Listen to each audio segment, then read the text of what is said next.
The sounds of nature were the notes of nurture for young John Muir. Born in Scotland and raised in Wisconsin, he grew up in the outdoors, felt at home in the wilderness, and considered himself a part of it. As an adult, he encouraged everyone to feel that way. Thousands of tired, nerve-shaken, over-civilized people are beginning to find out that going to the mountains is going home. John Muir was 11 years old when his family moved to this farm in Marquette County in 1849. Before that, he'd been raised in a fishing village in Scotland. And this new world both inspired and nurtured his devotion to nature. When they first get here, he and his brother run down to this lake. And they see the beautiful water lilies, they see the frogs, and they're just in a full state of joy. Oh, that glorious Wisconsin wilderness. Everything new and pure in the very prime of the spring when nature's pulses beating highest and mysteriously, keeping time with our own. The Fountain Lake Farm near Montello was John Muir's boyhood playground. The land, the water, the wildlife, both plants and animals, it was all there, and he connected it in a way he felt we all could. There is a love of wild nature in everybody, an ancient mother love showing itself whether recognized or no, and however covered by cares and duties. Although he worked on the farm more than he went to school in Wisconsin, Muir was exceptionally intelligent and well-read. He created several inventions, which were so impressive that he was invited to show them at the 1860 Wisconsin State Fair.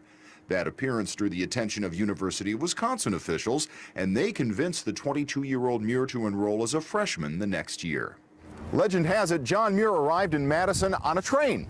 Not in the train, but on it. He had convinced the engineer to let him ride on the cow catcher on the very front of the locomotive. Made for quite the grand entrance. His departure, though, was less so. After about 2.5 years, John Muir left the University of Wisconsin, he said, to enroll in the University of the Wilderness. He took a wonderful array of courses. They were courses that brought him into new areas that he wanted to explore, and he wasn't interested really in graduating. And he never did, although he received a number of honorary degrees later. Between his semesters at the UW, Muir would walk the roughly 60 miles between school and the family farm. He had some favorite spots to stop and enjoy the view and absorb the Wisconsin experience, and they set the stage for his crusade to create America's national park system. I think his greatest legacy is inspiration, not only to common people, but to national leaders, to leaders who had a say in how things would operate. Everybody needs beauty as well as bread, places to play in and pray in, where nature may heal and give strength to body and soul. He is the great prophet of wilderness in the American experience.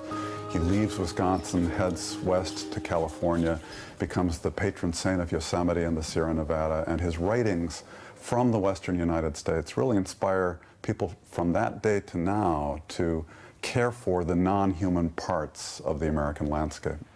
This is one of John Muir's stopovers on those 60-mile walks to and from Madison.